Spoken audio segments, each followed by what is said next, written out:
Hello everyone, welcome back to JRF Adda. आज मैं आपके लिए एक बहुत ही स्पेशल सेशन लेकर आई हूँ कि मैंने कौन सी गलतियां करी थी अपने फर्स्ट अटेम्प्ट में कि मेरा एग्जाम नहीं निकला था। फिर मैंने सेकेंड अटेम्प्ट में ऐसी मेरी क्या कमी रही थी जिसकी वजह से मेरा जेआरएफ नहीं हुआ था। तो आज हम उन सारी टॉपिक्स पे डिस्कस करेंगे जो गलतियां आपको नहीं करनी है अपने इस अटेम्प्ट में, और इसी अटेम्प्ट को अपना लास्ट अटेम्प्ट बनाना है जेआरएफ क्लियर करके। तो सबसे पहली चीज, सबसे इंपॉर्टेंट जो था वो होती है गाइडेंस। आप जब अपनी प्रिपरेशन करते हैं तो आपके लिए राइट गाइडेंस होना बहुत जरूरी है। जब भी आप किसी भी एग्जाम की प्रिपरेशन करते हैं तो आपको एक बिल्कुल आइसोलेशन में जाकर अपनी प्रिपरेशन नहीं करनी होती, आपको बहुत सारी रिसर्च करनी होती है, बहुत सारी चीजें देखनी पड़ती है पहले उस एग्जाम से रिलेटेड कि मैं जिस चीज की प्रिपरेशन कर रहा हूँ क्या मेरे पास उसके लिए सफिशिएंट रिसोर्सेज हैं, क्या मेरे पास उसके लिए सफिशिएंट गाइडेंस है। तो हमें इन सभी चीजों पर ध्यान देना है। तो सबसे पहली जो चीज मुझे फील हुई थी मेरी प्रिपरेशन के टाइम पे, when I was preparing for December attempt, तो मेरे पास 2 महीने थे। उन 2 महीनों में मैंने सिर्फ ऐसे सोचा था कि मैं ये अटेम्प्ट दे देती हूँ, होगा क्लियर नहीं होगा clear. Although I cleared for PhD, but obviously बात है कि जो मुझे चाहिए था वो मुझे नहीं मिला था। तो उसका जो रीजन था वो काफी सारे रीजंस की वजह से, क्योंकि मेरे पास राइट अप्रोच नहीं थी।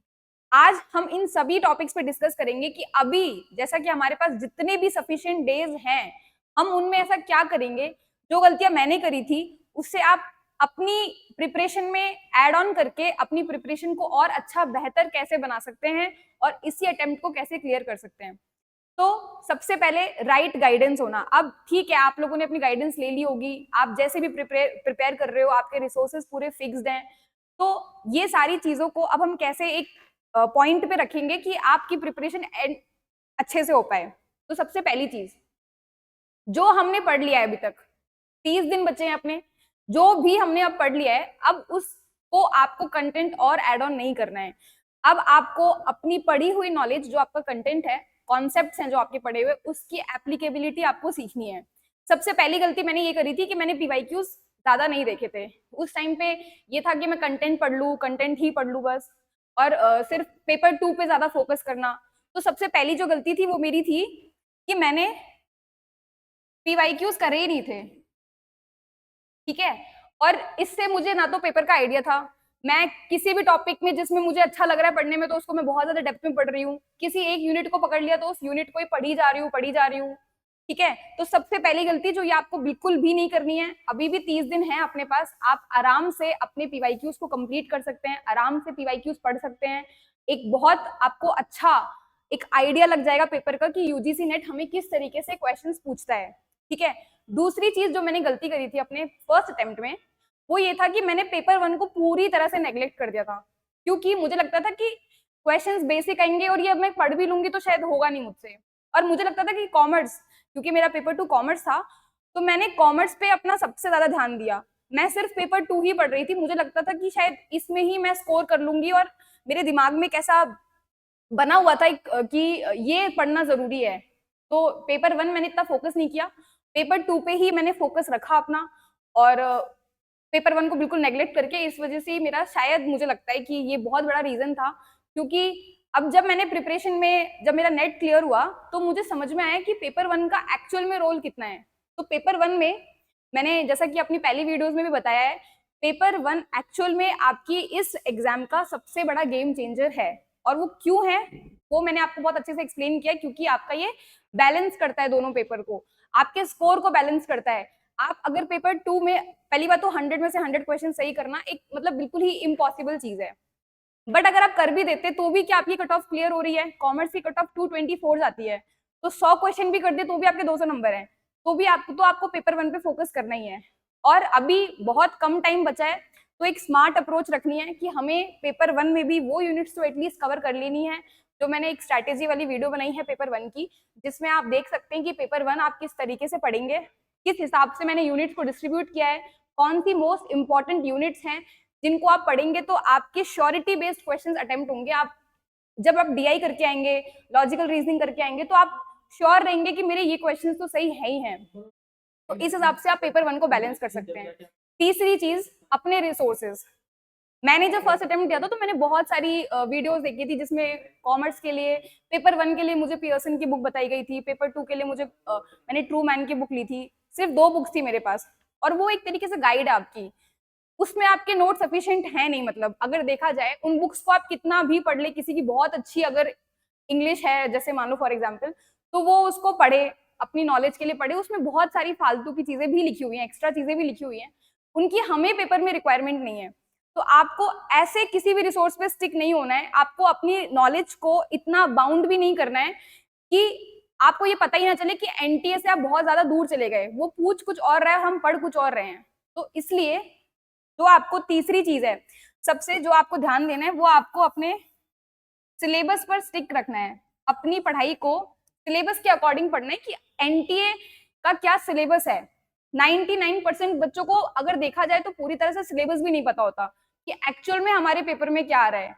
तो इस चीज पे आपको ध्यान जरूर होना चाहिए कि एक्चुअल में हमारा सिलेबस क्या है और हम पढ़ क्या रहे हैं, किन चीजों पे हमें ध्यान देना है, किन टॉपिक्स पे ध्यान देना है। ठीक है, उसके बाद थर्ड जो मैंने गलती करी थी वो थी यूनिट्स को छोड़ देना। कुछ यूनिट्स थी मेरी ऐसी पेपर 2 में, फॉर एग्जाम्पल टैक्सेशन, उससे मुझे थोड़ा सा फियर भी रहता था, मैंने वो यूनिट बिल्कुल ही छोड़ दी।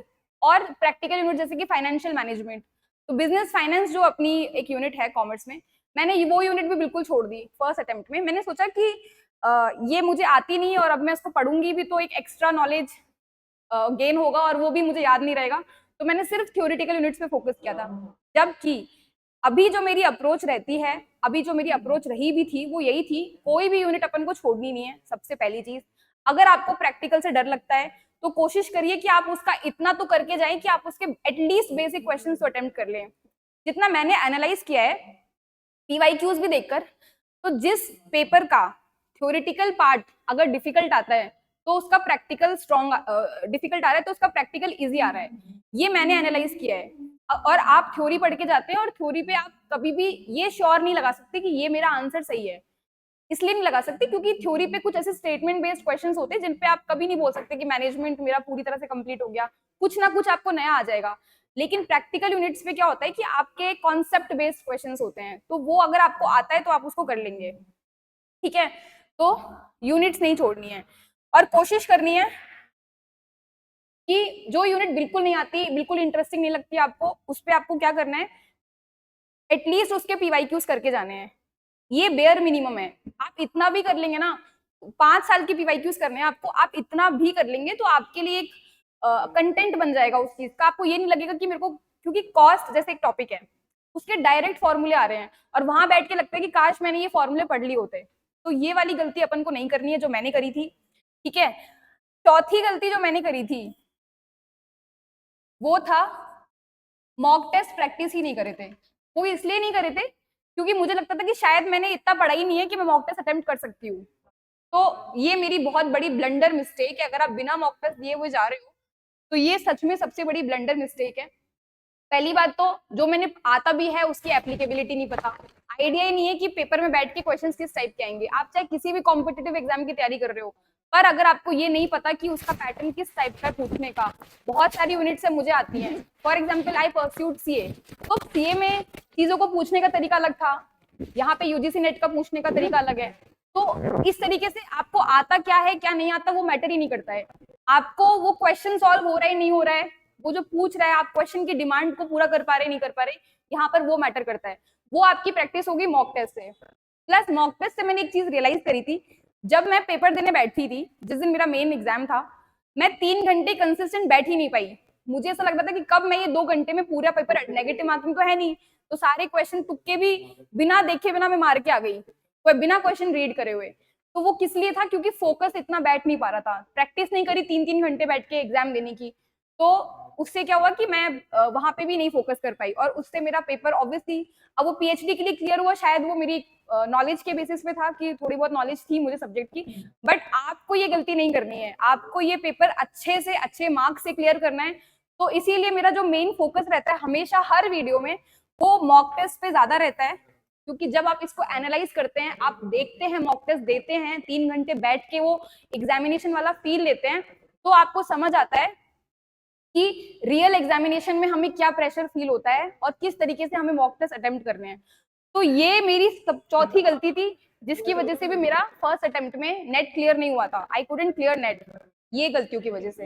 लास्ट में एक जो और मैं गलती करती थी वो क्या थी कि जब दिख रहा है कि अब एग्जाम नजदीक आ रहा है तो कहीं से कुछ भी पढ़ रही हूँ यूट्यूब खोल के, क्योंकि हमारे पास मल्टीपल सोर्सेज हैं यूट्यूब पे।